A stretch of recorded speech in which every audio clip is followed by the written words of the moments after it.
Master of Environmental Management and Analytics dari Lancaster University, Inggris. Dalam perjalanan karirnya juga, beliau telah memegang berbagai posisi strategis yang sangat berpengaruh, di antaranya yang sekarang masih berjalan itu di Master Dissertation Project di GBA Consulting, Lancaster, UK. Lalu ada Postgraduate Student Ambassador Lancaster Environmental Center di Lancaster, UK juga, dan Data Analyst di Data Analyst Mentor di MySkill. Dan sebelumnya beliau juga pernah berpengalaman bekerja di Environment Excellence Officer PT Petrosi TBK Jakarta dan Kalimantan, Indonesia. Lalu ada Environment Field Officer PT Halmahera Jaya Veronical TBK South Halmahera, Indonesia juga. Dengan latar belakang pendidikan dan pengalaman profesional yang begitu kuat, serta didukung dengan sertifikasi dan skill yang luar biasa, malam ini kita akan sama-sama nih belajar bagaimana peran data analisis ini dapat menjadi fondasi penting dalam membangun ESG yang terukur. Untuk itu, tanpa berlama-lama lagi, kita sambut saja. Mungkin dari Bapak Idhar bisa langsung dimulai saja untuk seminar pada malam hari ini. Oke, baik. Terima kasih, Kak Indita. Kedengeran ya suara saya ya? Kedengaran Bapak? Oke, sip. Makasih banyak. Oke, so teman-teman, selamat kita bilangnya good evening ya. Kalau misalnya mulai sesuatu di waktu sore atau malam. Oh ya teman-teman, terima kasih udah hadir dan mau. Ya sebenarnya untuk kali ini kita lebih ke apa ya namanya sharing aja ya. Kita lebih ke sharing, kita lebih ke bahas terkait dengan apa sih ESG itu, kemudian kira-kira tuh ESG mau kemana, dan juga mungkin sebelum kita beranjak jauh teman-teman, saya boleh tahu dong background teman-teman, apa namanya sekarang kesibukannya sebagai apa, misalnya mahasiswa jurusan apa, atau yang sedang bekerja mungkin bekerja sebagai posisi apa gitu, ataupun yang masih looking for job ya cari aja lagi looking for job atau sedang mencari pekerjaan. Jadi saya bisa tahu nih kita bisa sambung-sambungin. Boleh dong chat aja misalnya eh, sekarang kesibukannya apa gitu. Boleh teman-teman di grup apa di chat Zoom-nya aja lalu tulis kesibukannya teman-teman sekarang sebagai apa gitu.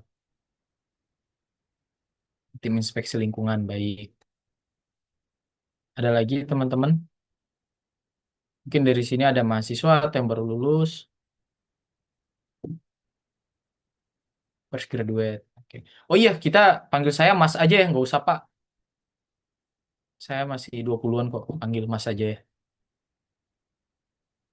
Ada lagi? Oke, let's say kurang lebih itu ya, lingkungan tim kelayakan bangunan. Oke, oke, oke. Kurang lebih profesional sama apa namanya S1 jurusan apa lulusan baru ya fresh graduate gitu. Oke teman-teman salam kenal. Jadi di sini kenapa saya membawa terkait dengan data analis ini ESG framework. Jadi sebenarnya tuh nanti kita bahas sedikit terkait dengan ESG. ESG itu apa dan kenapa ESG itu sekarang banyak diperbincangin gitu. Perbincangkan. Kenapa ESG itu tuh sekarang orang-orang kayak lagi gencar-gencarnya sertifikasinya gitu. Kenapa sekarang tuh perusahaan-perusahaan di Indonesia udah mulai beranjak ke ESG. Nah, kemudian yang kedua, kenapa data analis gitu. Sebenarnya teman-teman ESG itu saking luasnya, bahkan sampai ke finance pun kita bisa bahas ESG. Cuman kenapa saya mengarah ke data analis? Karena ada satu hal yang mungkin kita nggak melihat gitu teman-teman. Kalau sebenarnya kan kita sebagai orang lingkungan atau sebagai orang yang memang berkutat di terkait dengan inspeksi, terkait dengan peraturan, pasti kita berkaitan dengan ketaatan ya, compliance gitu. Tapi ada satu bagian yang kita nggak lihat yaitu sebagai seorang yang memang memiliki skill data analis gitu. Oke, background saya seorang lulusan teknik lingkungan dan manajemen lingkungan juga. Jadi mostly perbincangan kita di sini pasti mengarah ke lingkungan ya teman-teman. Tapi tidak hanya serta-merta terkait dengan lingkungan. Kita juga bahas eh, terkait dengan S dan G-nya. Nah, E itu environmental, S itu sosial, G itu governance ya. Jadi kita akan bahas itu semua. Oke. Teman-teman, nih ada dua pertanyaan. Ini sebagai pembangkit semangat dulu atau teman-teman bisa apa ya namanya intermezzo lah. Kira-kira kira teman-teman di posisi yang mana? Kalau misalnya ada satu pertanyaan pertama, menurut teman-teman, kenapa sekarang ada produk ramah lingkungan? Bisa tulis di chat atau mungkin bisa di chat aja ya. Coba aku mau tahu dan teman-teman bisa jawab kenapa sekarang ada produk ramah lingkungan. Nanti kan dapat hadiah ya kalau nggak salah ya. Kenapa sekarang ada produk ramah lingkungan? Kayak misalnya teman-teman lihat sekarang kenapa ada electric vehicle? Kenapa sekarang ada produk dengan kemasan ramah lingkungan untuk pengelolaan lingkungan yang efektif dan berkelanjutan? Betul, itu benar. Ada lagi teman-teman? Usaha agar lingkungan terjaga dengan baik. Benar. Jadi mostly terkait dengan kenapa sekarang ada produk ramah lingkungan karena tujuannya menjaga lingkungan kan teman-teman. Di otak kita pasti itu. Tapi nanti setelah ini teman-teman ada satu eh, bagian yang memang saya baru pelajari ternyata tuh ada sesuatu di behind itu. Tapi yang kita tahu ya, oh kalau misalnya produk ramah lingkungan berarti untuk menjaga lingkungan, ya kan, supaya ini produknya lama gitu ya. Oke, mengurangi dampak lingkungan, benar. Nah, kemudian eh, eh, pertanyaan yang kedua, teman-teman, kalau misalnya ada produk dengan harga yang sama, namun salah satu ramah lingkungan, Anda pilih yang mana? Contoh, misalnya ada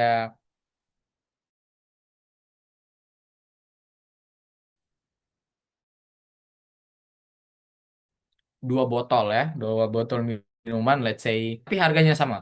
Pasti dengan otomatis kita pilihnya apa, teman-teman?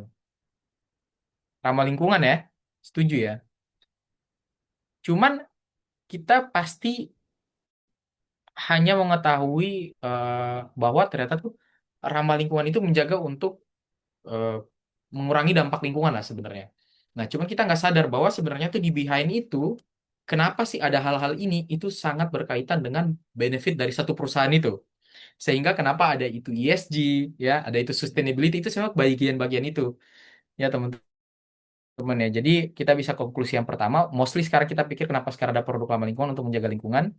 Yang kedua, ya pasti kita milih produk yang ramah lingkungan. Tapi teman-teman, ada sesuatu yang kita kurang melihat gitu. Jadi sebenarnya saya ingin teman-teman tuh melihat perspektif yang berbeda, perspektif yang berbeda gitu.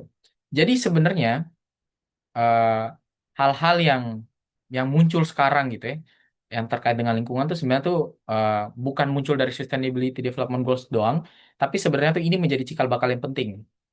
SDG-nya banyak ya, tapi aku nggak perlu jelasin satu-satu.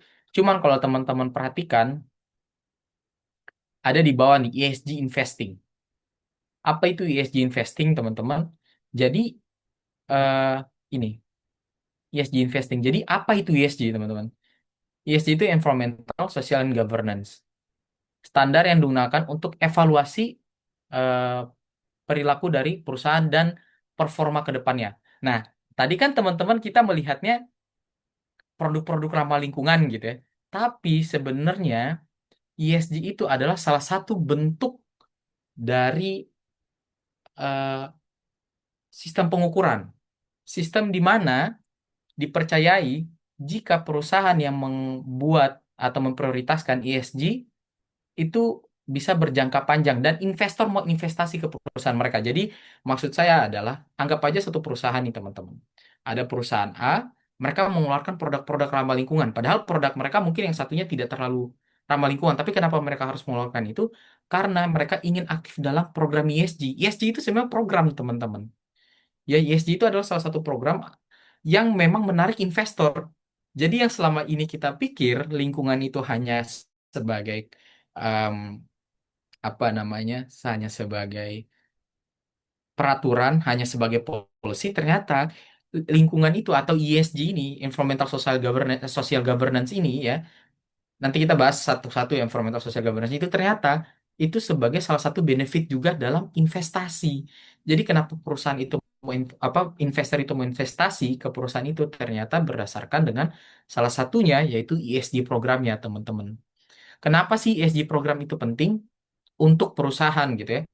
Dan kenapa sih ESG ini menjadi tolak ukur supaya orang itu mau invest ke satu perusahaan? Karena ESG ini, teman-teman, itu melingkupi banyak hal, bukan cuman eh, emisi doang, tapi dia tuh banyak hal. Logikanya seperti ini, teman-teman. Kita pertama bahas terkait dengan environmental dulu ya. Kan ada tiga tuh environmental. Jadi eh, sebenarnya environmental di ESG itu pokoknya membahas terkait dengan impact yang berkaitan dengan emisi dan energi dari satu perusahaan. Dan itu melingkupi skop satu, 2, dan 3. Oke, nanti kita bahas satu-satu ya. Contoh terkait dengan emisi. Coba teman-teman membayangkan terkait dengan adanya eh, PLN misalnya ya, PLN. Kita punya PLN. PLN ini mereka tuh eh, prosesnya misal PLTU. Apa itu PLTU? Berarti pembangkit listrik tenaga uap ya. Nah, dalam pengerjaannya itu menghasilkan emisi, teman-teman.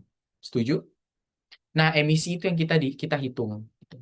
Menghasilkan emisi. Kemudian, misalnya kita menggunakan, kalau misalnya di kantor biasa gitu ya, kita menggunakan listrik, emisinya dihitung. Kemudian, misalnya ada kendaraan di tambang, kendaraan di tambang itu ada apa namanya mobil gede yang dump truck itu saat beroperasi itu pengeluaran fuelnya atau bensinnya itu dihitung. Kenapa? Karena itu berdampak ke lingkungan, gitu ya. Jadi kenapa itu menjadi penting? Karena itu menjadi tolak ukur, teman-teman. Tolak ukur untuk investor untuk mau investasi di satu perusahaan itu adalah environmentalnya juga. Kemudian sosial, ya. Sosial ini sangat mudah, teman-teman. Kalau teman-teman kenal perusahaan yang besar-besar, biasa mereka punya program CSR, ya. Jadi misalnya mereka dari benefit perusahaan, mereka juga misalnya bangun sekolah, bisa perusahaan-perusahaan tambang gitu ya, bangun sekolah, kemudian memberikan dana gitu kepada masyarakat untuk pembangunan sekitar dan lain-lain. Kemudian ada governance. Governance ini teman-teman, gampangnya ya di sini adalah terkait dengan board independence dan transparansi. Maksudnya seperti apa teman-teman? Misalnya terkait dengan biasanya tuh kalau perusahaan-perusahaan gede, let's say kita pakai perusahaan misalnya yang gede-gede yang mungkin umum ada di Indonesia, misalnya apa ya? Let's say perusahaan Adidas gitu ya, teman-teman punya perusahaan Adidas yang di Indonesia, itu mereka udah mulai menerapkan ini. Jadi misalnya di governance-nya mereka tuh, di board-nya mereka atau di sistem eh, perusahaan mereka tuh terdapat transparansi, transparansi dalam rekrutmen misalnya. Kemudian di dalam situ tidak ada namanya nepotisme. Jadi ESG itu teman-teman seluas banget. Kita nggak hanya bahas lingkungan aja, ternyata ada sosial juga, bahkan sampai ke governance juga, yaitu eh, penataan ya di dalam perusahaan itu gitu. Jadi teman-teman, kita kembali lagi ke proses yang awal yang bahwa kenapa sih sekarang banyak produk ramah lingkungan dan lain-lain. Benar itu menjaga lingkungan, tapi kalau kita melihat dari sisi lain ternyata tuh itu penting untuk ketahanan atau sustainability perusahaan ini dalam hal bisnis, teman-teman. Menarik kan? Jadi selama ini kita pikir kita sebagai orang lingkungan atau orang-orang yang memang bergantung kepada polusi dan lain-lain, kita tuh hanya kalau di perusahaan saya yang lama itu kalau kita orang lingkungan datang tuh mereka kayak aduh orang ini datang lagi berarti kita harus bahas lingkungan lagi, bahas peraturan lagi. Ternyata sekarang itu lingkungan, sosial dan governance ini gitu ya, itu bisa menjadi bahan untuk benefit dari perusahaan ini, yaitu dalam bentuk investasi ya dari luar gitu. Menarik kan? Yang selama ini kita pikir hanya kita berfokus kepada peraturan ternyata berpengaruh dalam hal bisnis gitu. Jadi ESG itu ya salah satunya itu teman-teman ya. Nah, sekarang tadi kalau teman-teman lihat, yang pertama tadi kan kita membahas terkait dengan environmental ada skop satu, 2, dan 3. Ya. Kenapa environmental ini ada 3 skop? Karena eh, ini merupakan skop untuk pengukurannya. Jadi ada perbedaannya skop satu, 2, dan 3. Karena pada umumnya itu yang paling gampang diukur adalah environmentalnya ya teman-teman, yang paling gampang diukur.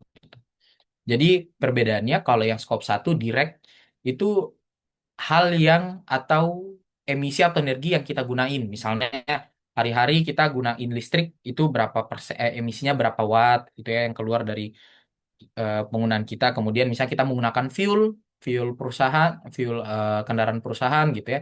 Makanya disebut direct atau langsung digunain gitu. Kemudian indirect itu purchase electricity for own use. Bedanya kalau ini emisi dihasilkan dari kantor. kantor kita ya, maksudnya yang langsung kita gunain. Kalau ini dari pihak ketiga atau misalnya kita dari PLN, kita bayar PLN, PLN tuh mengeluarkan berapa untuk apa namanya keperluan kita gitu. Makanya ini indirect. Yang ketiga itu indirect lagi scope 3. Cuman bedanya, let's say kayak misalnya teman-teman punya perjalanan dinas misalnya dari kantor, teman-teman naik naik pesawat ya, naik pesawat misalnya dari Jakarta ke Palembang misalnya. Nah, biasanya itu kalau maskapai-maskapai internasional itu mereka udah bikin pencatatan emisinya berapa sih selama penerbangan ini. Contoh kayak misalnya kemarin saya penerbangan dari Jakarta dari Inggris ke Jeddah misalnya. Itu udah ada tuh berapa emisi yang dikeluarkan karena biasanya itu dilakukan sebagai pelaporan untuk perusahaan. Sebegitunya teman-teman. Tapi pada umumnya yang paling gampang kita hitung adalah direct gitu. Yang bisa kita masuk ke laporan kita. Nah, kalau kita bahas laporan ESG lagi makin banyak. Jadi sehingga kalau untuk pertemuan awal kita ini kita belajar sama-sama gitu ya. Saya juga masih belajar. Jadi kita belajar sama-sama tuh sebenarnya ESG itu tuh apa sih gitu ya. Dia maunya kemana sih? Jadi ESG itu seperti ini, salah satu program gitu ya. Nah, kita lihat contoh-contoh beberapa program ESG di perusahaan-perusahaan besar di luar negeri. Dan apa sih benefit-benefitnya? Ini kita pakai bahasa Inggris, tapi nggak apa-apa. Nanti aku pandu-pandu aja ya teman-teman. Di sini ada satu eh, kutipan ya namanya Who cares wins. Jadi siapa yang peduli dia yang menang. Kalau selama ini kan kita bikin perusahaan ya, let's say kalau ada perusahaan di Indonesia, biasanya kan ada pelaporan misalnya. Pada umumnya kan ada laporan AMDAL ya teman-teman ya. Mungkin ya orang-orang lingkungan, AMDAL tuh analisis mengenai dampak lingkungan akan satu proyek ya. Kemudian ada UKL UPL ya kurang lebih. Nah, itu tuh sebagai bentuk ketaatan kita untuk mematuhi aturan. Tapi sekarang udah berubah, teman-teman. Udah mulai transisi nih. Bukan berarti kita meninggalkan itu ya. Tapi kalau misalnya kita taat kepada lingkungan atau kita punya program yang memang support akan lingkungan, sosial, dan governance dalam bentuk apa? Finansial gitu. Karena yang tadi saya bilang, ESG ini menjadi salah satu tolak ukur orang mau investasi. Jadi, let's say teman-teman bayangkan deh, teman-teman punya perusahaan, terus habis itu dari investor luar negeri mau invest ke perusahaan teman-teman, itu mereka lihat laporan ESG-nya dulu. Nah, sehingga kalau teman-teman tahu, di sini ada Exxon Mobil, ya, mereka tuh melakukan namanya eh, carbon capture. Wah, ini panjang lagi. Jadi misalnya mereka emisi, mereka tuh menghemat emisinya berapa ton gitu ya. Nah, karena dengan adanya ini, mereka bisa benefit dari karbon yang mereka tangkap itu terus mereka jual lagi itu sampai 50 dolar sampai 100 ton market value gitu. Jadi bayangin kalau 120 juta ton kalau mereka jual berapa. Nah, itu nanti kita bahas lagi tuh apa itu carbon trading bisa nanti kita bahas-bahas sedikit ya.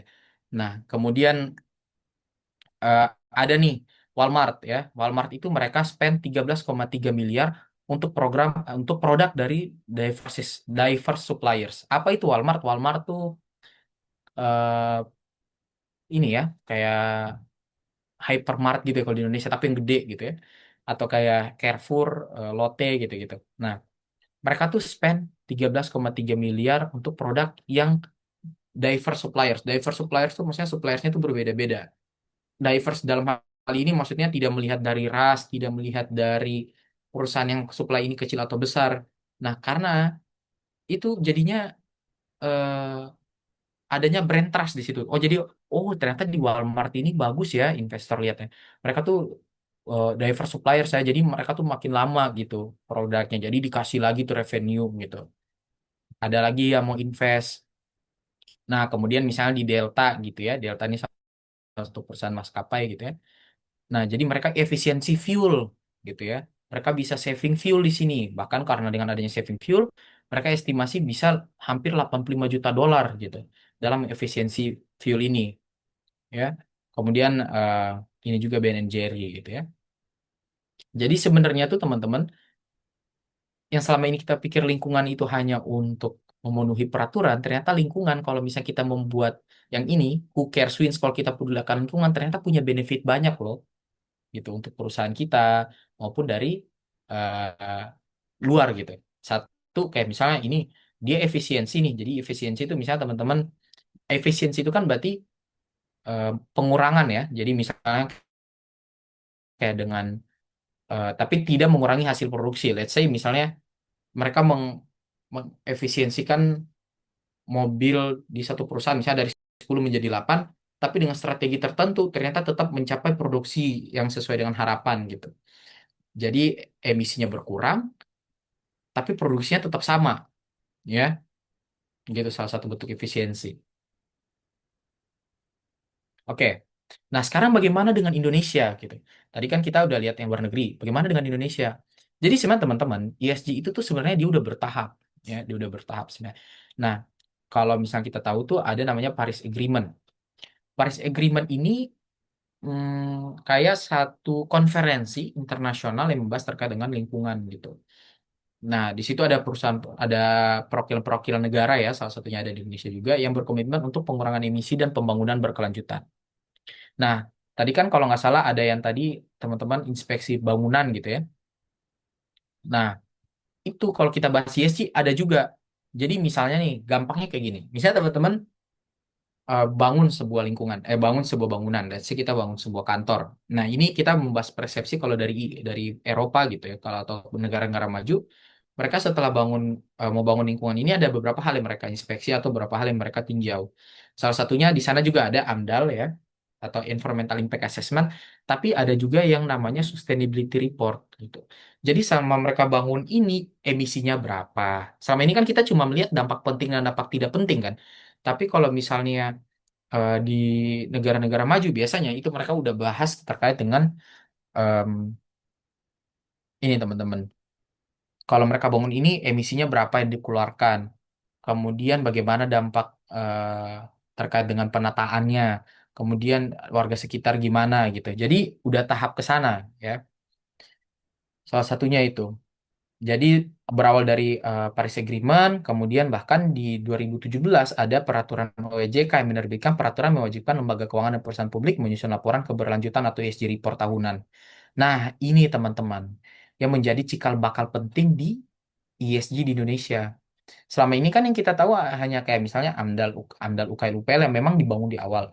Tapi dengan adanya peraturan ini, teman-teman, kalau teman-teman lihat, misalnya PT Pupuk Indonesia, tiap tahun tuh mereka bikin laporan keberlanjutan, ESG report. Ini penting untuk apa? Satu, untuk ini salah satu peraturan yang muncul, tapi penting juga untuk investasi. Investor mau investasi di sana tuh mereka lihat dulu sustainability reportnya, bagus atau enggak, gitu. Kemudian naik. Sekarang itu yang lagi gencar-gencarnya di Indonesia itu adalah carbon trading. Nah, dengan adanya ESG kemudian sekarang muncul lagi carbon trading itu lebih namanya lebih gencar lagi gitu terkait dengan ESG dan carbon trading ini ya. Tahun 2013 nilai carbon trading udah mulai muncul di Indonesia dan sekarang udah ada namanya bursa karbon di Indonesia gitu. Apa itu bursa karbon di Indonesia? Nanti kita bahas. Tapi gampangnya kalau teman-teman tahu kan ada saham gitu ya. Pasar saham. Nah, ini bedanya ini adalah karbon. Jadi perusahaan kalau misalnya mereka menghasilkan emisi, itu mereka bisa masukin eh, atau mereka bisa membeli gitu ya, membeli izin. Jadi misalnya kayak perusahaan tuh punya batas emisi, let's say perusahaan A punya batas emisi 10 ton misalnya. Mereka mau nambah emisi lagi, menghasilkan emisi lagi, mereka harus membeli izinnya gitu. Nah, itu gimana? Karena itu gimana nanti kita bahas. Nah, cuman itu disebut dengan carbon trading ya, teman-teman. Cuman kalau kita bahas semua memang agak panjang. Jadi ini salah satunya gitu, cikal bakal di Indonesia. Dan di tahun 2023 ini dan seterusnya, Indonesia tuh bakal transisi ke arah sana, teman-teman, ke arah ESG. Karena ESG ini menjadi satu acuan untuk orang mau investasi atau investor luar mau investasi gitu. Nanti kita bisa bahas lagi ya. Nah, mungkin kita bisa bahas terkait dengan apa itu carbon trading ya. Karena dia berkaitan dengan skop 1, skop 2, skop 3 tadi terkait dengan environmental gitu. Memang kalau kita lihat kayak agak sedikit banyak gitu ya. ESG ini banyak-banyak, cuman aku memberikan contoh ya memang lagi rame di Indonesia yaitu terkait dengan carbon trading gitu ya. Nah, let's say kalau teman-teman tahu, eh, jadi perusahaan itu mereka punya batas. Let's say mereka tuh punya batas dalam menghasilkan emisi. Ya,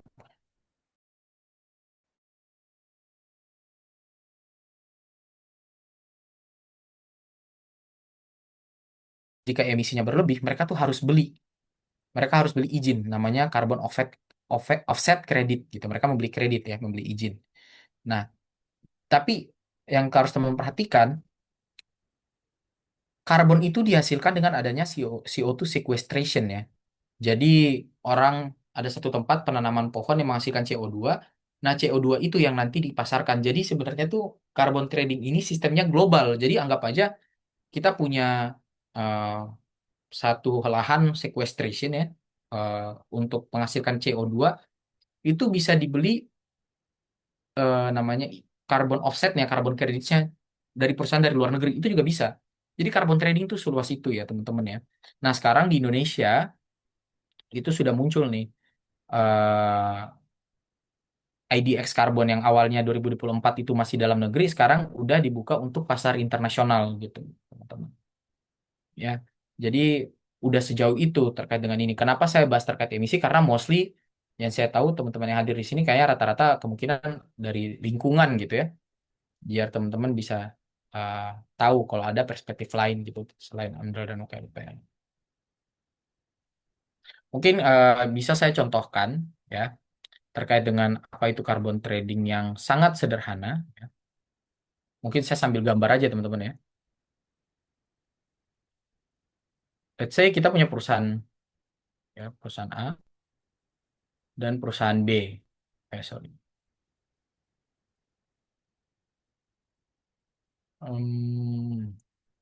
Oke, perusahaan A dan perusahaan B gitu ya. Perusahaan B. Nah, kegedean perusahaan B. Nah, jadi perusahaan dan perusahaan B ini mereka tuh punya namanya izin emisi atau mereka punya batas nih untuk menghasilkan emisi. Ini batas mereka nih, ya. Mereka batas mereka nih. Anggap aja sama gitu ya. Nah, ternyata perusahaan A itu emisinya berlebih. Hasilnya sampai sini, ya. Saya ganti warna deh ya, biar kelihatannya berbeda. Oke, warna hijau deh. Nah, dia sampai sini nih. Dia sampai sini. Dan ternyata yang B ini dia nggak mengambil bagian ininya, dia nggak ngambil. Nah, ini bisa ditradingkan ke sini, teman-teman. Dengan cara apa? Membeli izin di IDX.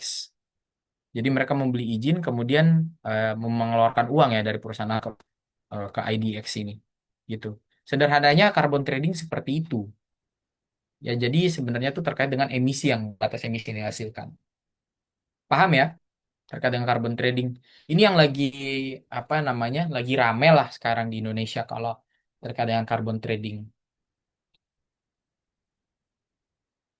Oke. Kemudian kita bisa bahas lanjut lagi ya. Nah, sekarang ini contoh-contoh salah satu program ESG yang ada di Indonesia gitu. Hmm. Ini kalau teman-teman tahu ini salah satu perusahaan yang saya mengambil contoh untuk Medco, Medco Energi. Kalau teman-teman lihat, mereka tuh mempunyai standar untuk pengukuran udara dan greenhouse gases ya. Kemudian mereka juga punya pengukuran yang berkaitan untuk skop 1, 2, dan 3. Lalu juga di sini teman-teman, mereka juga punya data terkait dengan emisi. Nah, tadi yang kita sempat bahas ya. Kemudian kita ambil contoh lagi yang S-nya, sosialnya. Nah, mereka tuh punya sistem social management system. Jadi mereka tuh bikin satu, ini kalau teman-teman lihat rumah pemberdayaan ibu dan anak. Jadi mereka bikin satu lembaga atau bikin satu tempat di mana pembinaan untuk ibu dan anak gitu ya. Kemudian di situ juga mereka membahas terkait dengan zero fatalities. Jadi sosial itu berkaitan dengan eh, karyawan juga di dalam bagaimana kesehatan, safety-nya gitu ya. Jadi yang kita kira safety itu safety doang ternyata masuk juga di ESG gitu ya. Lalu ada governance di sini. Jadi contoh, nah governance yang paling umum misalnya anti money laundering policy. Jadi nggak ada namanya money laundering gitu ya. Jadi kayak cuci-cuci uang gitu nggak ada. Kemudian nggak ada misalnya nepotisme. Nah, kayak gitu-gitu teman-teman sebenarnya governance ya. Kemudian capability development di sustainability dan climate change.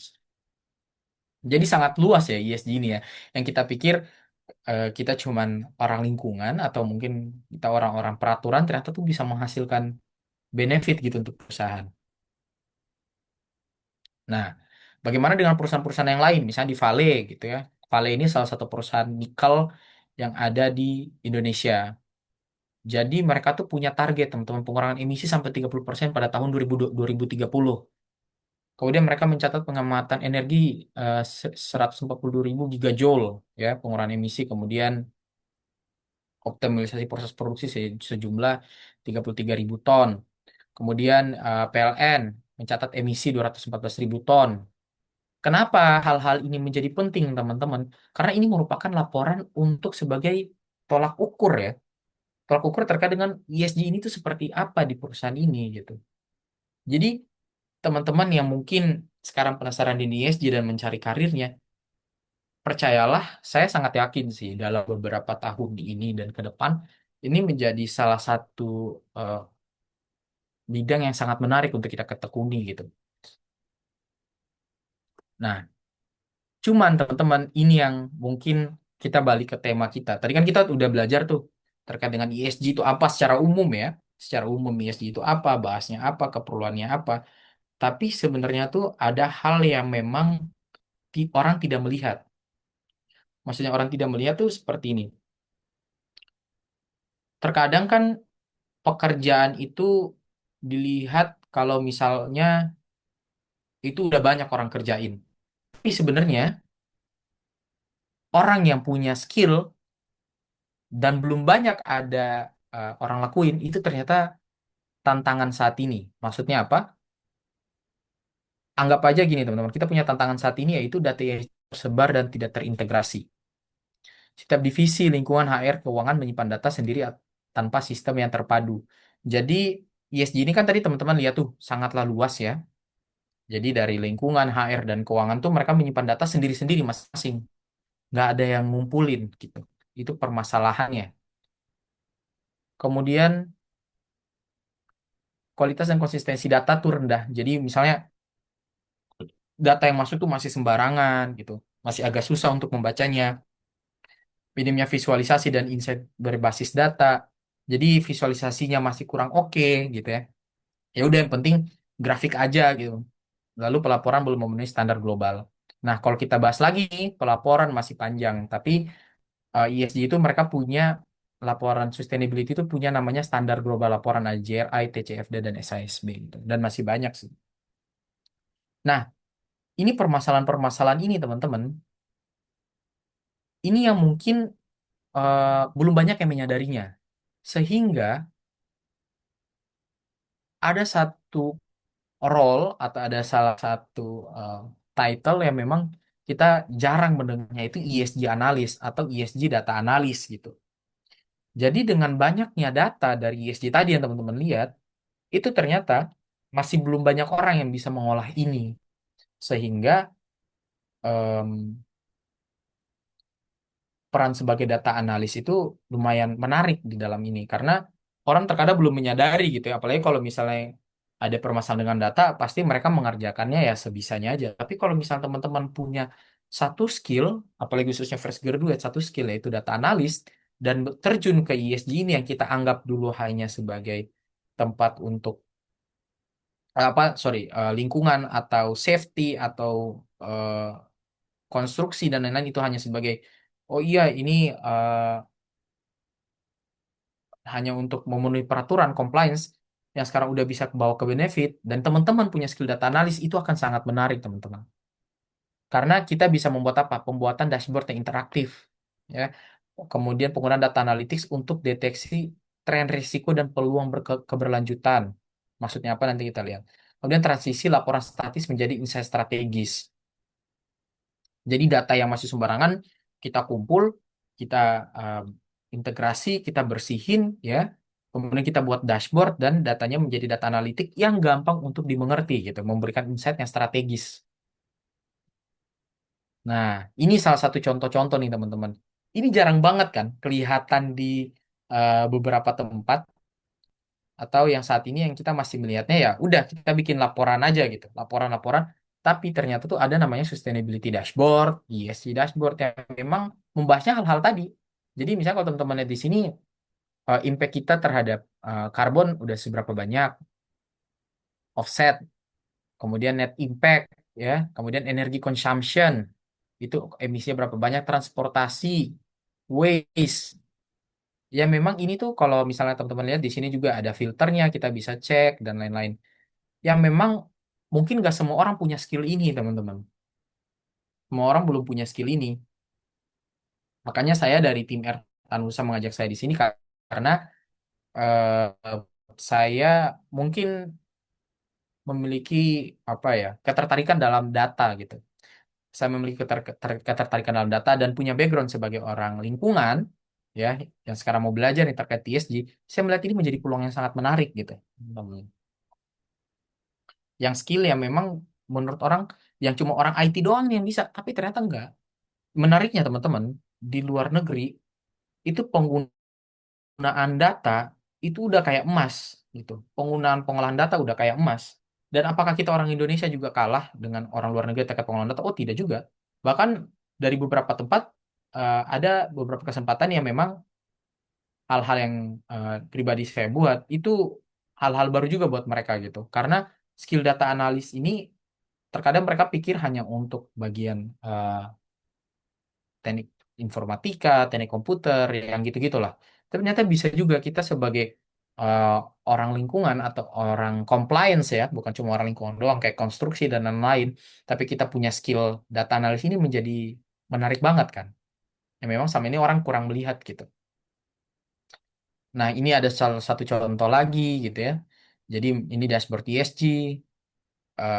Ini sebagai contoh aja sih. Lah ya cek kayak misalnya di sini kalau ya teman-teman lihat ESG risk score misalnya energi berapa. Ini kalau skor yang ini sebagai data dummy sepertinya, cuman kalau teman-teman lihat kita juga bisa memetakan terkait dengan resiko terbesar terkait dengan energi, basic material, utilities atau penggunaan listrik dan lain-lain. Mana sih yang paling banyak mengeluarkan emisinya gitu ya. Jadi hal-hal ini sih teman-teman yang mungkin kita belum melihat gitu. Kemudian ada lagi, nah ini lowongan ESG di Indonesia. Selama ini kan kita kurang melihat ya ESG, ESG, ESG ini gitu. Tapi ternyata banyak sekarang perusahaan-perusahaan yang mencari terkait dengan ESG, teman-teman. Cuman em, kebanyakan orang belum melihat ESG itu sebagai salah satu bidang atau salah satu role yang lumayan menarik untuk dibahas gitu. Kayak misalnya di sini ada perusahaan tambang senior ESG ya, senior ESG Environmental Social and Governance. Bahasannya sama kayak yang tadi, perhitungan emisi, apa sosial, governance ya. Jadi membuat pelaporannya mungkin, program-programnya gitu ya. Kemudian supervisor sustainability and compliance ESG dan ESG compliance analyst. Nah, ini yang memang skill-skill data tuh lumayan penting karena di sini mereka meminta kita tuh menghitung terkait dengan misalnya penggunaan emisi dan lain-lain. Karena penggunaan emisi itu kan eh, contoh penggunaan emisi yang sangat sederhana, misalnya kayak gini, penggunaan emisi yang sangat sederhana, misalnya teman-teman membayangkan satu kendaraan gitu ya, misalnya satu kendaraan ya, saya gambar aja, satu kendaraan, kendaraan tambang gitu ya, kendaraan tambang, ya gitulah ya, ini rodanya 4, itu kan menggunakan, em, oke, menggunakan bensin ya, anggap aja bensin gitu, fuel, mereka punya fuel, solar ya, fuel. Nah, fuel ini per liternya, anggap aja per liter, 1 liter, itu menghasilkan emisi, teman-teman. Menghasilkan emisi. Nah, bagaimana cara kita menghitung emisinya? Ada satu jurnal yang mengatakan fuel per liter, gitu ya, fuel per liter, dikali dengan faktor emisinya. Apa itu faktor emisi? Itu faktor terkait dengan berapa emisi yang dihasilkan dari 1 liter fuel ini. Cara dapatnya gimana? Banyak sih dari beberapa jurnal dan penelitian yang menyebutkan gitu ya. 1 liter fuel itu misalnya, let's say kita 10, eh, anggap aja kayak kita pakai misalnya 100 liter, dikali misalnya eh, per liternya itu menghasilkan misalnya 1,1 metric apa eh, CO2 gitu ya. CO2 anggap aja ya, saya lupa sih. Nah, ini emisi-emisi ini yang sebenarnya sederhana, tapi banyak orang yang belum mengerti gitu terkait dengan faktor emisi karena butuh pemahaman dulu faktor emisi mana yang harus kita menggunakan gitu. Itu salah satunya ya teman-teman terkait dengan analis. Sehingga kita bisa tuh membentuk hal yang kayak gini, energi consumption. Jadi misalnya 1 kWh, iya 1 kWh itu menghasilkan berapa emisi. Bahkan kalau teman-teman tahu, sisa makanan, beras pun itu per gramnya itu juga menghasilkan emisi. Tapi banyak yang belum memahami ke arah sana sehingga eh, saya sangat encourage teman-teman untuk mengkaji lagi nih terkait dengan ESG ini. Bahkan kalau misalnya kita orang lingkungan, mostly sih kita mau bahasnya terkait dengan emisi ya. Tapi sebenarnya jauh bahkan orang finance pun bisa bahas ESG karena bisa berdampak dari sisi ekonomi dan lain-lain gitu, teman-teman. Itu sih mungkin dari saya terkait dengan pengenalan terkait dengan ESG.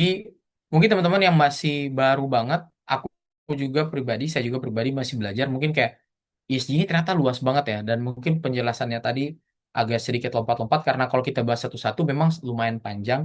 Tapi harapannya teman-teman bisa memahami nih terkait dengan ESG itu apa. Ternyata kita bisa rangkum sedikit, mungkin setelah ini ada pertanyaan.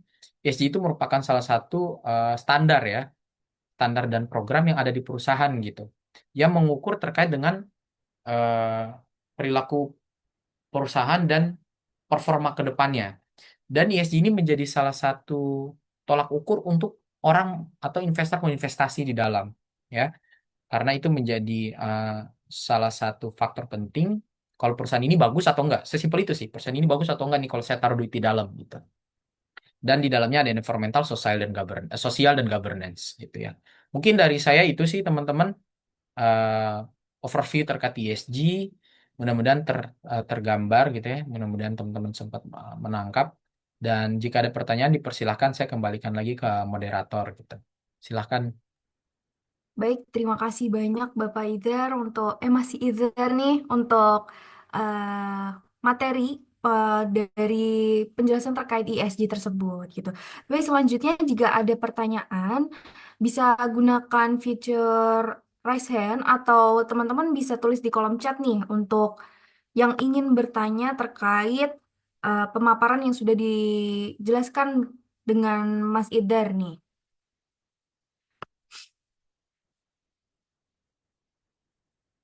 Oke, apakah ada pertanyaan nih teman-teman?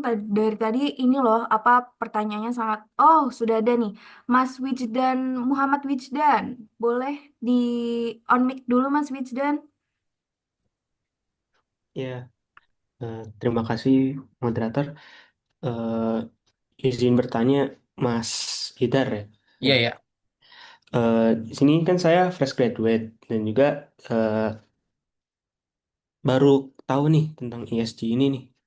Ternyata itu terkait environmental, sosial dan governance. Tapi saya pernah baca nih pas di perkuliahan. Ini tuh konsepnya apakah sama dengan eh, proper itu sendiri atau berbeda ya, Mas? Untuk penilaian dari environmental, social and governance ini. Apakah itu sama apa tidak? Dan di mana kan kalau misalnya di proper itu ada skalanya yang berwarna-warna itu, Mas. Ada warna merah, hijau, sama hitam ya kalau nggak salah. Itu apakah sama apa berbeda gitu? Oke, jadi kan kalau kita gampangnya kayak gini, kalau proper itu kan sebentuk pelaporan ke KLHK ya, Kementerian Lingkungan Hidup, kemudian ada punya skala, misalnya propernya hijau, merah, bahkan sampai kalau nggak salah ada yang hitam ya kalau nggak salah ya. Hitam tuh berarti jelek banget gitu. Ada yang kuning, bahkan kalau kuning tuh berarti sebelum ke hijau. Jadi sebenarnya tuh berbentuk pelaporan kepada KLHK. Nah, yang dilaporkan apa aja? Ya, setahu saya terkait dengan eh, proper ini sendiri, dia berbeda dengan ESG karena fokusnya kepada lingkungan aja, Mas. Sedangkan kalau ESG kan kita punya tiga nih, environmental, social, dan governance. Tapi kalau proper itu hanya berkutat di lingkungan aja. Jadi gampangnya kalau Mas nanya ada ini berbeda nggak ya? Beda. Karena kalau proper itu fokusnya ke lingkungan dan pelapornya kayak KLHK dan environmental social governance ini dibuka untuk publik. Publik silakan melihat, silakan menilai. Ya, jadi perbedaannya cukup signifikan perbedaannya. Mungkin Mas apakah menjawab? Iya Mas. Menjawab sih. Berarti kan untuk mental sendiri. Nah, Mm-mm. juga saya pernah baca nih Mas terkait ESG ini tuh berarti ini berkesinambungan lagi sih Mas nih terkait apakah sama kayak LCA atau life cycle assessment ya Iya, kalau nggak oke. salah. Itu atau carbon footprint gitu ya Mas ya Oke, berarti. pertanyaan menarik nih. Mungkin aku sambil gambar ya, Mas ya. Jadi Ya. kita bisa bahasnya menarik nih. Aku kalau ditanya jadi muncul gitu. Oke. Apa itu LCA? Life cycle assessment ya, life cycle assessment. Life cycle assessment itu apa sih gitu. Namanya cycle ya. Kita menangkapnya cycle. Anggap aja satu perusahaan punya bisnis proses. Apa itu bisnis proses? Yang paling gampang bisnis proses yang sangat mudah kita telaah adalah bisnis proses tambang. Oke, kita bahas satu-satu nih, Mas. Anggap aja ini satu, dua, dan seterusnya. Jadi satu mulai dari land clearing. Land clearing, aku kasih istilah LC aja, LC, land clearing. Land clearing tuh berarti Mas membayangkan di daerah Mas, jangan daerah, astagfirullahaladzim. Ya memang daerah tambang itu kan berawal pohon-pohon gitu ya. Itu mereka land clearing, mereka bersihin dulu. Setelah land clearing, Mas, eh, ada namanya, jadi misalnya bersihin, mereka ada namanya blasting. Blasting itu apa? Peledakan. Jadi mereka ngeledakin em, tanah-tanah yang mereka udah land clearing. Jadi di dalam tanah itu ada kandungan emas atau batu bara di dalamnya. Jadi di blasting. Setelah di blasting, Mas, itu mereka loading. Loading apa? Loading tanah yang udah di blasting. Ini kita persingkat aja gitu ya. Loading. Setelah loading, kemudian ini loading OB. OB itu adalah loading tanah ya. Yang keempat adalah loading, misalnya loading kandungannya, misal batu bara gitu, BB, loading BB. Kemudian yang kelima, setelah loading mereka hauling. Hauling itu mereka ngantar batu bara lah. Mereka ngantar batu bara ke mana? Ke kapal, kapal tongkang gitu ya, ke kapal, kapal. Nah, kemudian setelah kapal mereka delivery perjalanan ke tempat penampungan batu bara gitu ya. Misalnya 7 delivery gitu ya, delivery. Nah, kemudian nanti habis itu balik lagi nih ke land clearing lagi. Nanti mereka lihat lagi mana yang bisa mereka land clearing dan seterusnya. Nah, ini namanya cycle, Mas, lingkaran gitu ya. Nah, em, dari setiap proses ini itu semua menggunakan fuel. Setuju nggak, Mas? Hampir semua menggunakan fuel. Dari setiap fuel ini itu ada emisi yang dihasilkan sehingga disebut dengan namanya LCA, Life Cycle Assessment. Nah, kemudian gunanya kalau udah tahu kayak gini, apa yang kita lakuin? Kita menghitung terkait dengan emisi dari setiap proses ini gitu. Namanya life cycle assessment seperti itu. Jadi menghitung emisi yang dihasilkan dari setiap proses, dari setiap bisnis proses. Ini namanya bisnis proses. Gitu, Mas. Jawab? Jawab Pak. Oke, menjawab Mas. Oke. Ada lagi? Mungkin itu dulu sih Mas. Iya. Jadi memang Oke, kalau terima terkait kasih dengan baik Mas. siap sama-sama. Pertanyaannya bagus banget. Jadi sebenarnya tuh kedengaran nggak sih Beneran? suara saya? Halo, halo. Kedengaran ya? Ya. Jadi pertanyaannya bagus banget. Jadi sebenarnya tuh yang kita melihat kalau kita di teknik lingkungan biasanya kan berbeda-beda ya dari setiap universitas fokusan ya. Kalau misalnya saya di UI tuh, saya lumayan fokus di air dan solid waste. Tapi mungkin kita kurang fokus di life cycle assessment. Ternyata LCA ini salah satu bagian yang paling penting di pekerjaan lingkungan gitu ya. Kita menghitung emisi. Nah, emisi ini teman-teman, ini yang disebut dengan namanya scope 1, scope 1. Kenapa scope 1 di ini ya, yang ini nih. Ini nih yang tadi kita bahas ya. Environmental scope 1 karena ini dia berada di penggunaan di dalam internal perusahaan. Yang benar-benar kita ini bisnis proses kita gitu. Kita menghasilkan emisi dari setiap proses ini ya, itu yang disebut dengan scope 1 gitu. Pertanyaannya bagus sekali, Mas. Terima kasih banyak.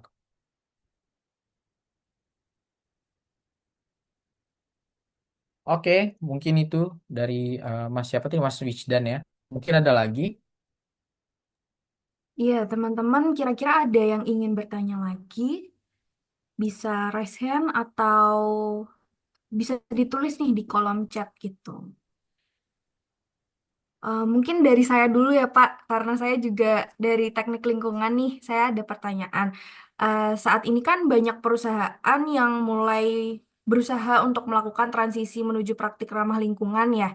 Tapi Hmm, seringkali tuh banyak tantangan utamanya ada pada keterbatasan data dan pengukuran dampak lingkungan yang akurat gitu. Menurut hmm. Bapak, gimana sih kira-kira strategi terbaik untuk kita itu dari perusahaan dapat memastikan bahwa inisiatif lingkungan yang dijalankan itu benar-benar terukur dan nggak apa ya nggak sekedar bersifat simbiosis gitu atau simbolis gitulah bersifat simbolis. Oke. Pertama kan eh, perusahaan itu pasti mereka mau transisi ke, let's say ya, ada satu perusahaan namanya TBS. TBS itu eh, Toba Bara Sejahtera. Itu mereka transisi dari batu bara ke sekarang tuh mereka transisi ke, kalau nggak salah ya, ke wind turbine. Kalau nggak salah, saya lupa sih. Kalau bukan wind turbine tuh ke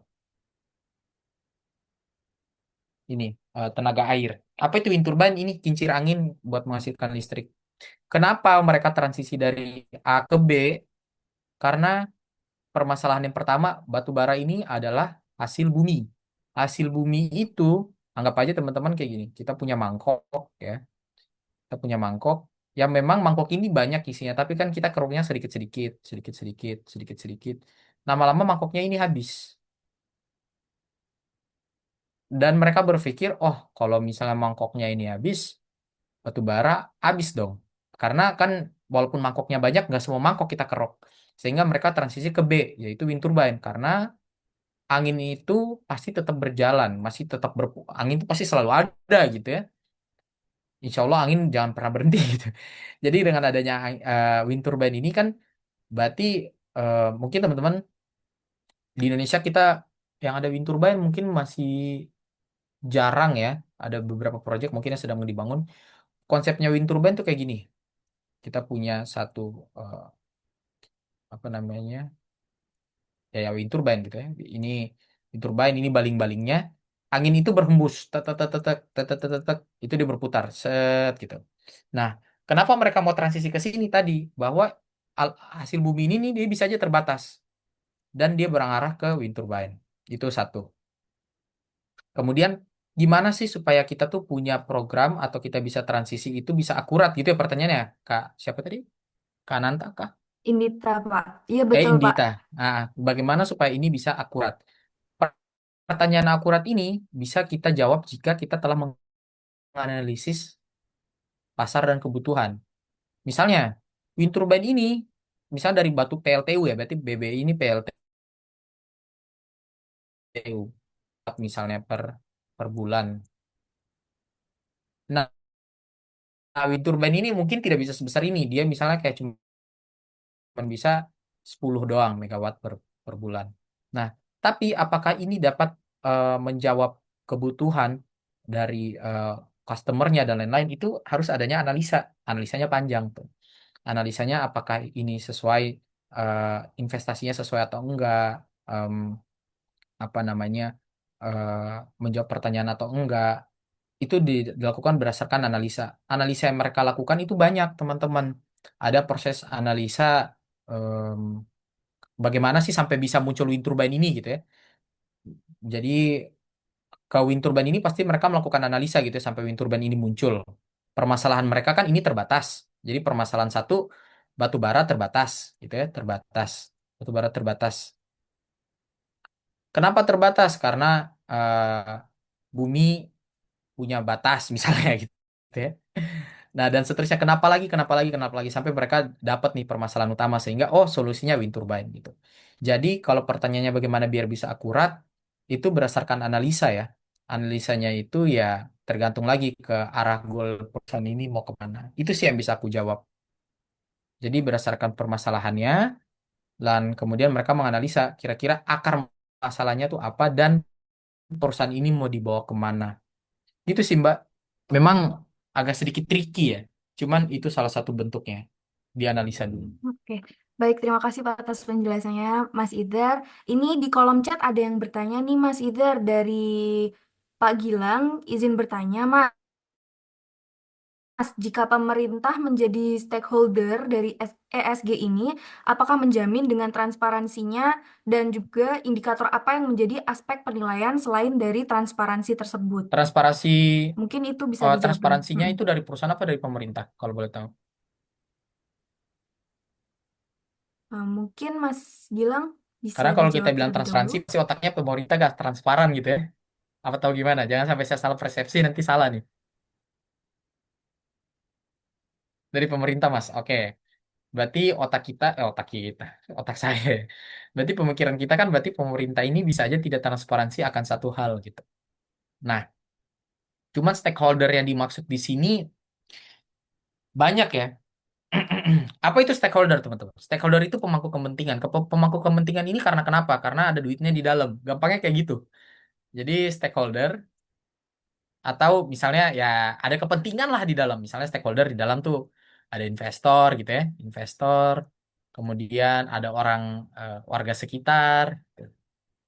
Jadi orang-orang ini tuh punya kepentingan di dalam. Ya dalam hal ini ada pemerintah nih. Menurut saya hampir setiap proyek tuh pemerintah bisa menjadi stakeholder karena pemerintah ini memiliki kepentingan yaitu apa? Pajak. Setuju ya? Nah, bagaimana dengan transparansi pemerintah dalam hal menjadi stakeholder di ESG ini? Em, Memang agak berat sih kalau saya yang ditanya karena saya bukan orang pemerintahan ya. Cuman kalau saya lihat yang bisa kita kaji bagaimana supaya pemerintah bisa eh, transparansi adalah bentuk pelaporan. Laporan dari pemerintah pun harus jelas terkait dengan jadi kan yang kita lihat ini harus kita bedah dulu Mas, sorry. Pemerintah yang menerima manfaat dari ESG, maksudnya kalau tadi kan kita punya G nih, let's say kita punya sosial ya, sosial mana sosial. Nah, misalnya dari sosial, sosial itu ada program pemerintah dan perusahaan ngasih duit misalnya, itu gimana cara transparannya? Berarti itu harus ada bentuk pelaporan, udah pasti. Nah, kalau misal pemerintah yang ngasih duit di satu perusahaan ini untuk investasi, ya, anggap aja kayak misal menteri kita yang baru Purbaya, ya, Pak Purbaya lihat tuh satu perusahaan bagus dan dia mau investasi, pastikan dia lihat dulu tuh bagaimana transparansi di perusahaan ini dan lain-lain. Jadi dua hal yang bisa kita tahu adalah laporan. Laporan dari perusahaan selaku yang punya bisnis dan laporan dari pemerintah selaku pemangku kepentingan. Itu sih yang bisa saya jawab laporan. Itu tolak ukur yang sangat penting terkait dengan transparansi. Jadi kalau teman-teman lihat yang paling rame misalnya di Indonesia apa namanya gaji DPR ya ini sebagai ini aja ya jangan kita bahas ke pemerintah banget tapi misalnya kemarin gaji DPR sekian gitu menjadi masalah. Terus habis itu ada statement dari Pak Ahok bilang saya nggak masalah gaji pemerintah segitu, DPR segitu yang penting ada laporan. Nah, transparansi itu teman-teman yang bisa kita jamin adalah laporan sehingga kalau dari perusahaan ada namanya sustainability report, kemudian di pemerintah tuh ada RPJMD, ada apa ya laporan-laporan lainnya lah dari pemerintahan. Gitu sih Mas yang bisa saya jawab. Baik, Cukup menjawab nggak Mas? ya. Dari Mas Gilang apa ada pertanyaan balik lagi nih ke Pak Mas Idhar. Kalau tidak ada, kita lanjut ke pertanyaan selanjutnya, Mas Idhar. Ini dari Bapak Iqbal Ardiansyah Putra. Dia bertanya, permisi Pak, saya izin bertanya lewat kolom chat. Apa aja sih skill yang dibutuhkan untuk berkarir dalam bidang ESG, terutama pada bagian data analyze? Terima kasih. Apa aja bidang analis? Jadi em, kita bisa bedah dulu ya. Sebenarnya data analis itu dan ESG itu adalah satu bagian yang terpisah yang bisa kita satuin. Oke. Jadi sebenarnya lebih menarik ya kalau aku ditanya lebih banyak nih insight-insightnya daripada ngobrol di PPT doang. Anggap aja kita ada dua data analis di sini ESG. Oke. Data analis ini apa sih gunanya? Satu, em, mengolah data ya, mengolah data, eh, memvisualisasikan data ya, visual data gitu ya, data. Kemudian yang ketiga, ini sebenarnya masih beberapa banyak sih. Kemudian memberikan insight. Nah, skill yang kita perlukan apa di sini? Satu, sorry, kok nggak mau dihapus. Satu, logik. Teman-teman punya logik yang cukup nggak dalam mengolah data? Let's say kalau datanya jelek, bagaimana sih supaya bisa mengolah datanya? Logik satu. Yang kedua adalah penggunaan software. Yang paling penting itu apa?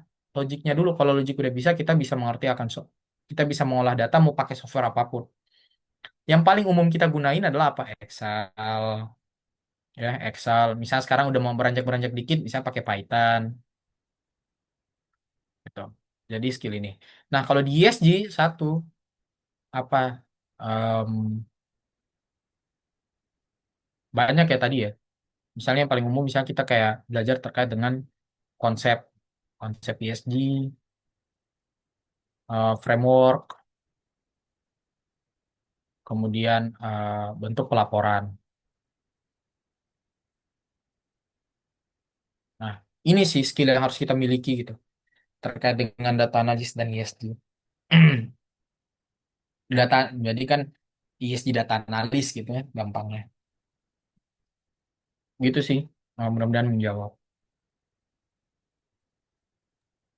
Baik, terima kasih Mas Iter. Apakah dari Bapak Iqbal Ardiansyah Putra ada timpal balik nih terkait penjelasan dari Bapak Iter?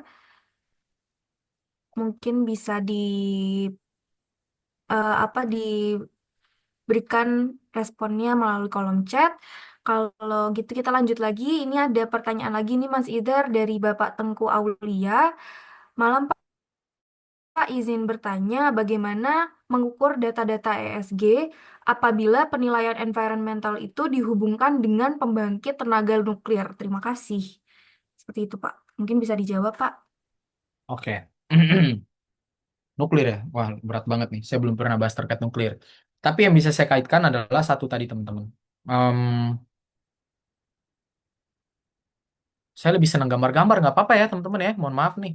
Jadi kalau pakai gambar tuh otak saya juga bisa berpikir cepat dan benar-benar bisa memberikan visual buat teman-teman gitu.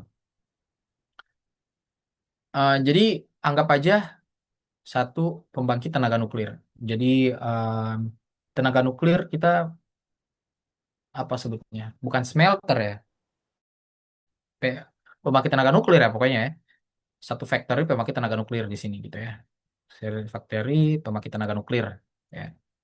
Nah, pembangkit tenaga nuklir ini menghasilkan apa sih yang bisa diukur dengan ESG? Yaitu dia menghasilkan emisi. Udah pasti, pasti dihasilkan emisi. Nggak mungkin tidak menghasilkan emisi karena di sini ada proses pembakaran, penggunaan bahan bakar dan lain-lain. Dia menghasilkan emisi. Nah, emisi ini yang kita hitung, teman-teman. Kita hitung. Berapa sih emisi yang dihasilkan gitu. Karena pasti umumnya kalau udah berkaitan dengan ini kan berarti berkaitan dengan dampak. Nah, jadi pasti kita bahas terkait dengan emisi. Kalau misalnya dengan sosialnya apa? Eh, ini bagaimana dengan yang paling gampang misalnya dalam pabrik tenaga nuklir ini Bagaimana dengan safety-nya misalnya ya, safety itu ESG juga loh, safety-nya gitu. Kemudian di dalam bagaimana dengan board apa bagian susunan perusahaannya gitu. Atau bagaimana dengan orang-orang yang bekerjanya sesuai nggak atau diverse nggak di dalam gitu. Tapi pasti kalau tadi Mas yang nanya mungkin lebih ke arah emisi ya. Jadi emisi ini menjadi tolak ukur terkait dengan eh, pabrik gitu. Walaupun saya belum tahu bisnis prosesnya di tenaga nuklir ini seperti apa, cuman sepaman saya ada akan setiap satu produk yang berkaitan dengan menghasilkan satu perusahaan yang menghasilkan suatu produk tuh bare minimumnya pasti mereka menghasilkan emisi. Jadi mungkin emisi menjadi tolak ukur utama sih, Mas. Mungkin sih itu jawaban saya.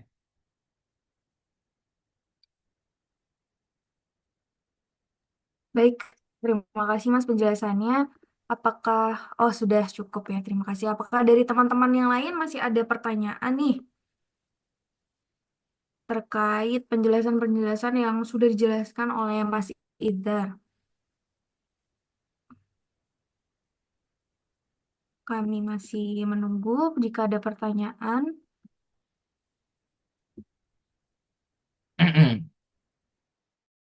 Oke, sambil menunggu, mungkin Mm-mm. ada satu yang mungkin saya mau bahas ya.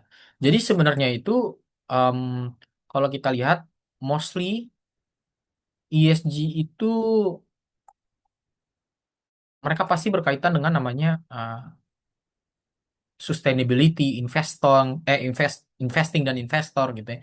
Jadi teman-teman sangat luas dan sangat boleh banget untuk mengkaji gitu. ESG ini tuh seluas apa dan kemana aja. Bahkan sampai ke carbon trading gitu ya. Jadi kalau misalnya kita bahas terkait dengan ESG, hal yang paling gampang diukur ya tadi, teman-teman, environmental yaitu di bagian ini emisinya skop 1, 2, dan 3. Kemudian nanti teman-teman bisa cari tahu tuh, kenapa sih ESG itu menjadi em, lumayan penting sekarang di bagian perusahaan-perusahaan menghasilkan apa namanya menghasilkan satu produk gitu ya. Kalau teman-teman perhatikan pasti setelah mereka menerapkan ESG itu teman-teman bakal cari tahu tuh ternyata financial reportnya pasti naik gitu. Karena pasti dari investor juga masuk, perusahaannya juga lebih aman gitu untuk bekerja karena ESG itu bukan hanya menarik investor doang, tapi itu juga bagus untuk perusahaannya. Jadi teman-teman bisa cari tahu gitu. Misalnya kayak financial report tahun ini, tahun depan dan seterusnya. Gitu sih.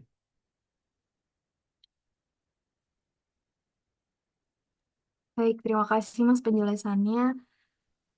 Apakah masih ada pertanyaan ini teman-teman terkait dengan ESG? Tapi kalau di sini rata-rata lulusan dari kampus mana aja ya kalau boleh tahu? Ada boleh teman-teman? Kalau oh ini ada pertanyaan nih. Boleh dibacain Kak? Iya, Bapak. Ini dari Mas Gilang lagi nih, izin bertanya lagi Mas, untuk sekarang ini kan sudah terdapat pajak karbon di beberapa negara. Apakah terdapat dampak positif dan negatif yang terjadi karena terdapat masyarakat yang masih awam banget nih, tetapi dikenakan pajak gitu? Oh, pajak karbon. Oh iya, menarik. Jadi ada namanya pajak karbon. Pajak karbon itu apa? Anggap aja teman-teman punya mobil ya. Ini lucu banget.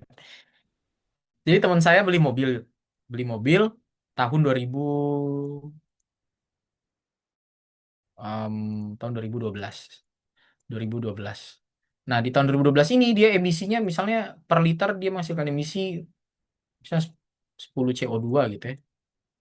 Nah, kalau di luar negeri ada namanya pajak karbon. Jadi kalau emisi yang dihasilkan makin gede, let's say kayak yang 2011, karena dia belum ada kontrol emisi yang bagus di mobilnya, dia 12 CO2 misalnya. Nah, bisa jadi mobil ini pajaknya lebih gede, pajaknya lebih tinggi. Pajaknya lebih tinggi karena emisinya dihasilkan lebih banyak. Nah, pertanyaannya, sebenarnya pertanyaannya mungkin ada satu lagi, Mas. Kenapa sih harus ada ini? Kenapa harus ada namanya pajak kendaraan ini? Satu, karena di luar negeri itu mereka ingin mengurangi adanya kendaraan pribadi. Mereka ingin fokus kepada public transport.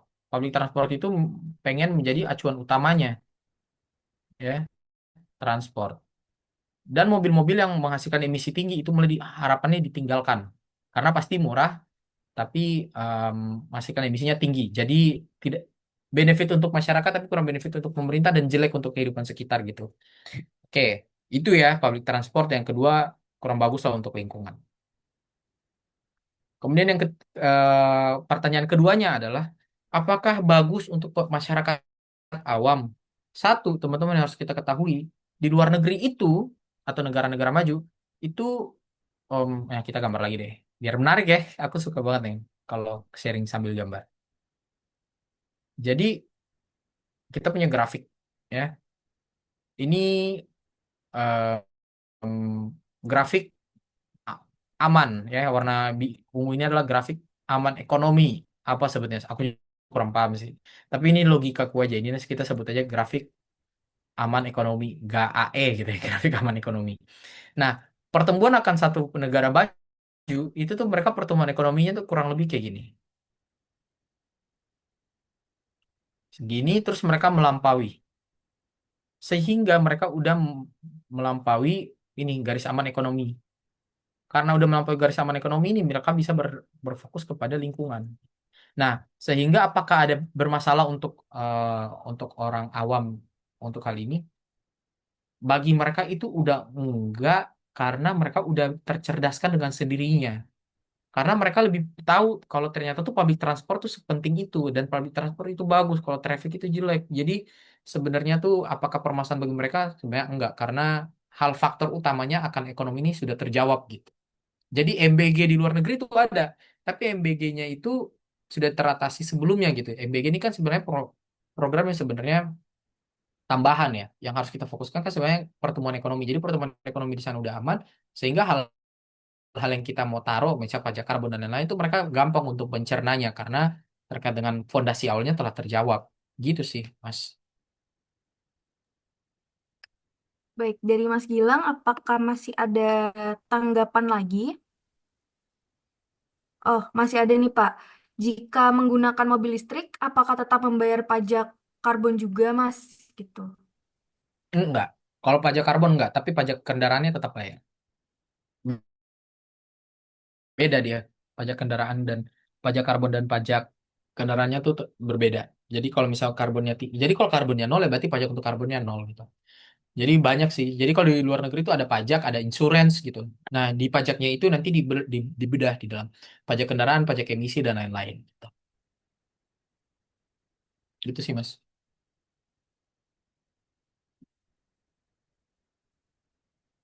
Cukup menjawab nggak? Mungkin Mas Gilang ada rencana mau ke luar negeri kali ya? Mungkin nih, Mas Gilang nih, bagaimana? Sudah dicukupkan sih dari Mas Gilang, Pak. Ini ada pertanyaan lanjutan lagi dari ini Mbak Kansa ya, kalau nggak salah. Permisi Mas, izin bertanya, dari pemaparan tadi disebutkan bahwa data ESG itu masih tersebar dan tidak terintegrasi di beberapa Mm-mm. bidang lingkungan, HR, maupun keuangan. Lalu bagaimana sih realisasi dari suatu perusahaan dalam membuat sustainability report? Jadi bagaimana realisasi perusahaan untuk membuat sustainability reportnya itu? Terima kasih. Nah, menarik karena sustainability report ini karena banyak yang kita cakup, ya satu ada satu bidang. Jadi kalau di perusahaan saya sebelumnya tuh ada satu bidang namanya ESG. Saya sebenarnya bagian anggotanya aja di dalam karena saya berawalnya dari orang lapangan ya. Jadi di dalam ESG ini ada beberapa, ada nggak banyak, dua atau tiga orang. Nah, tugasnya itu ya mereka mengumpulkan data dari dari divisi A, divisi B, divisi C, divisi D, satu-satu gitu, ke sana, ke sana, ke sana, ke sana. Kemudian setelah diminta di follow up lagi gitu. Itu realisasinya ya yang beneran terjadi. Makanya saya membawakan salah satu perspektif yang baru terkait dengan data analis ini. Jadi dengan yang tadi yang awalnya satu-satu mungkin kita bisa bikin otomatis, misalnya dari divisi keuangan, divisi HR, dari divisi environmental, dari divisi safety. Mereka cukup kita bikin satu form, Itu mereka cukup isi laporannya aja di situ dan dia langsung otomatis terupdate gitu. Itu sih sebenarnya harapan saya gitu terkait dengan data analis di ESG ini gitu. Karena saya udah pernah mencoba, cuman itu masih tahap di pelaporan safety di perusahaan. Jadi misalnya safety dan LCA ya, emisi. Karena emisi itu kan cukup satu divisi aja dan safety ya safety-nya aja satu divisi gitu. Cuman perbedaannya mereka melaporkannya secara otomatis. Cuman terkait dengan realisasi sekarang, waktu itu kita masih secara manual sih Mbak. Jadi kita ke satu-satu divisi gitu, meminta data, meminta data, meminta data, lalu kita rekonsiliasi dan kita rangkum lah, kurang lebih kayak gitu realisasinya. Baik, terima kasih Pak Mas Idar. Kira-kira dari Mbak Kansa masih ada tanggapan atau tidak ya? Kita lanjut lagi dulu, Pak. Ini lagi ada pertanyaan lagi dari Bapak Tangguh Aulia. Izin bertanya untuk report ESG di suatu perusahaan pilihan, mana yang lebih baik digunakan? Apakah dari vendor eksternal atau dari internal? Atau dari internal perusahaan yang mana ini berhubungan dengan independensi hasil dari suatu data-data ESG. Dan apakah ESG ini sudah menjadi keharusan di Indonesia yang terimplementasi berupa deregulasi? Terima kasih. Mungkin bisa dijawab Oke, dulu, Mas Idar. oke, pertanyaan pertama, masih mending pakai vendor atau kerjain sendiri? Itu kan gampangnya. Sejauh ini ada consulting, ada juga perusahaan yang memiliki divisi sendiri. Konsultan itu ada kena bagaimana? Let's say Ertanusa, Ertanusa sekarang consulting yang saya mungkin masih berfokus ke AMDAL dan UPL, tapi ternyata bisa berfokus ke sustainability report misalnya. Jadi mereka kita dari satu perusahaan hire consulting untuk melakukan sustainability reportnya gitu. Nah, itu bisa. Jadi hire dari vendor untuk melakukan pembuatan sustainability reportnya bisa. Yang kedua bisa juga kerja sendiri kalau punya timnya. Nah, sekarang ditanyakan terkait dengan independensi ya. Sebenarnya independensi itu untuk apa namanya ESG ini sendiri, setahu saya sih masih apa ya, masih bisa untuk dikerjakan secara internal ya. Mau hire orang pun, tapi kan itu membawa nama internal itu masih bisa karena eh, bagi saya masih bisa di-track gitu. Masih bisa di-track terkait dengan laporan-laporannya. Let's say mereka bilang emisi mereka misalnya 10 ton. Ya udah kita cek aja misalnya di satu perusahaan mereka 10 ton nih menghasilkan emisinya dari berapa ratus kendaraan. Ya udah kita bisa cek aja, hitung aja sendiri. Misalnya kendaraan mereka 50, emisinya sekian. Ini sesuai atau enggak. Tapi kan terkadang nggak sih pakai gitu. Cuman kenapa ESG ini masih bisa dilakukan internal karena menurut saya itu masih bisa kita kaji gitu. Ini sesuai atau enggak. Kemudian em, pertanyaan yang kedua tadi apa? Pertanyaan Sorry. keduanya itu terkait dengan apakah ESG ini sudah menjadi keharusan di Indonesia yang terimplementasi berupa deregulasi? Nah, ini jadi di Indonesia itu kita udah punya ini sebenarnya teman-teman POJK 51 tentang laporan keberlanjutan. Menerbitkan peraturan kewajiban kepada, nah, wajib dan berarti ini wajib ya, tapi apakah semua implementasi nggak tahu. Cuma berdasarkan peraturan wajib lembaga keuangan dan perusahaan publik. Jadi perusahaan publik itu apa? TBK nih. TBK atau perusahaan yang udah masuk ke pasar saham. Jadi kalau teman-teman invest saham, misalnya kayak teman-teman invest di perusahaan eh, Indomie, Indomie kan berarti apa tuh?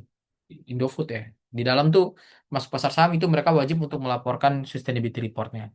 Gitu sih. Jadi kayak misalnya apalagi kayak perusahaan-perusahaan yang gede-gede, misalnya Bukit Asam, itu PT Bukit Asam, itu mereka masuk di situ PTBA. Nah, ada tuh laporan-laporannya karena laporan itu menjadi acuan itu investasi, teman-teman. Jadi wajib untuk melanjutkan membuat laporan. Itu sih. Baik, terima kasih Mas Izar per apa jawabannya.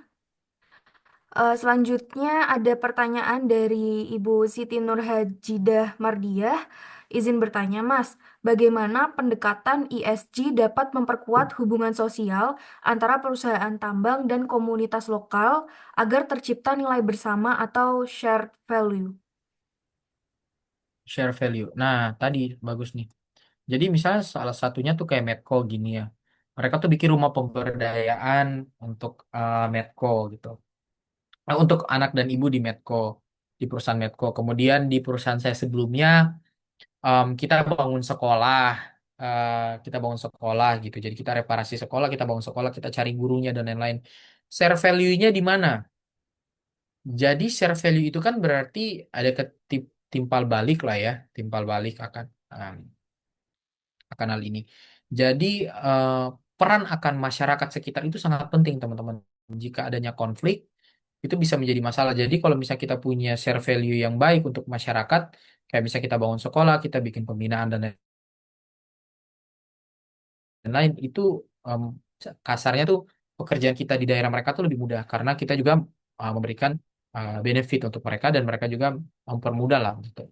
Nah, share value-nya yang salah satunya adalah misalnya nih, saya pernah ngobrol sama salah satu petinggi gitu ya. Mereka tuh kenapa adanya CSR? Karena harapannya itu mereka bekerja di sini, mereka memberikan benefit yang baik untuk masyarakat, tapi anggap aja nanti kita bangun sekolah, anaknya sehat apa segala macam, anak-anak ini bisa bekerja lagi di perusahaan yang selama ini memberikan bantuan ke mereka. Jadi sebenarnya tuh share value tuh memang dia kayak investasi tapi jangka panjang.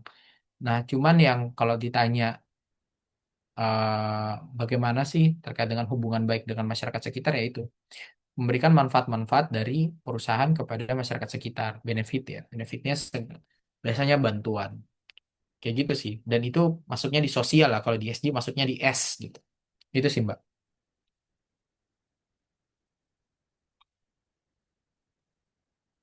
Baik, Pak. Apakah dari Ibu Siti Nur Hajidah Mardia ada pertanyaan kembali? Oh, tidak ada. Oke, ini ada pertanyaan, mungkin ini jadi pertanyaan terakhir kita ya, Mas Izar. Mm-mm. Dari Bapak Serviko Civo Sofiar, izin bertanya, Pak, apakah perusahaan yang beroperasi di negara berkembang dan kebutuhan sosialnya itu tinggi harus menunda target karbon netral demi pembangunan ekonomi lokal? Karbon netral untuk, oke. Kita bahas dulu apa itu karbon netral ya.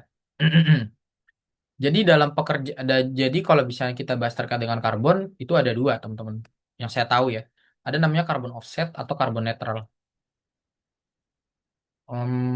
Karbon offset tuh kayak gini. Teman-teman bayangin kita punya timbangannya. Punya timbangan.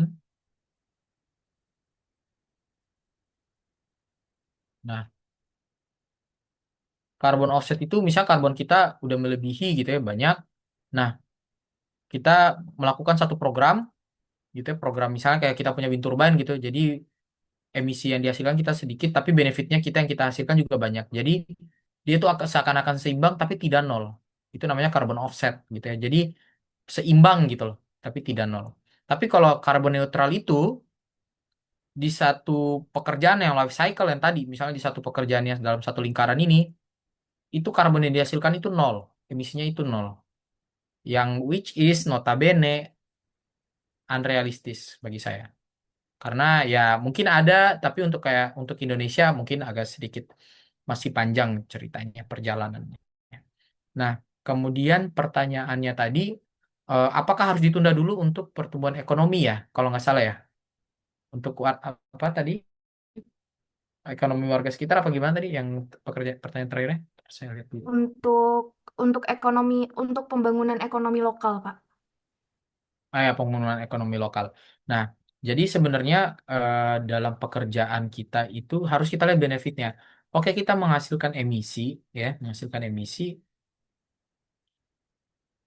Ini pertanyaan lumayan tricky ya. Jadi jawabannya adalah kalau misalnya kita menghasilkan emisi, apakah nggak apa-apa kita menghasilkan emisi aja? Oke, emisinya oke. Tapi em, pertumbuhan ekonomi lokal juga oke gitu. Sebenarnya ini kita harus lihat lagi. Kita harus lihat lagi eh, benefit dan kerugiannya gitu. Rugi banget nggak dalam hal ini? Karena kalau misalnya kita membandingkan emisi dan ekonomi ini memang hal yang cukup krusial ya. Walaupun emisi oke tapi ekonominya jelek ngapain? Kalau ekonominya bagus tapi emisinya jelek banget membayangkan lingkungan ini juga ngapain? Jadi jawabannya Mas bisa bagi saya ya pribadi tadi ya, saya tidak bilang ini dari jurnal atau dari pemerintah, tapi bagi saya bisa asalkan kita menetapkan batas amannya. Jadi kita punya analisanya. Jangan kayak misalnya ya udah kayak misalnya pernah waktu itu saya lihat satu pekerjaan di mana ya. Jadi mereka tuh eh, perusahaan smelter atau apa gitu. Oke, ekonomi bagus gitu. Jadi mereka tarik banyak lowongan kerja, tapi emisi nggak dikontrol. Taunya emisinya membahayakan masyarakat sekitar. Nah, itu yang tidak boleh. Jadi kita harus tahu batasnya dulu. Itu sih jawabannya.